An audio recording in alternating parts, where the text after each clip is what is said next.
Handful of hearings, Committee on General Government Operations Chair Vice Speaker B.J. Cruz has completed the committee report for Bill 507, all 80-plus pages full of transcriptions of testimony and feedback. I included all of the correspondence that I got from the retirement fund, which says that they're adamantly opposed to the ERIP, the early retirement provision. The committee report, however, does not include any recommendations, nor does it amend the bill, except for taking out provisions related to the Guam Fire Department pay, in which both the governor's office and the legislature agreed upon. Cruz says Bill 507 will make it to the Committee on Rules next week, where it will be decided whether it makes it on session floor agenda.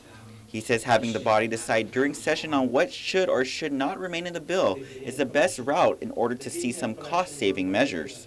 I think everybody, in deference to the governor, wants it to at least get to the floor. We don't want him to say that we just, circular canned his bill. It'll go to the floor and we'll make a decision one way or the other, but it'll have an up-down vote. The biggest concern remains over the retirement fund provisions that seeks an early retirement incentive program and an extension of the unfunded liability amortization period. But right now, we as members are just going to have to take into account what the retirement fund has said and how then we're going to interpret their statements. The estimated savings from the retirement fund proposals is between $40 to $60 million, a majority of the total proposed savings. Cruz says without it, the other spending cuts would only amount to a little over $1 million.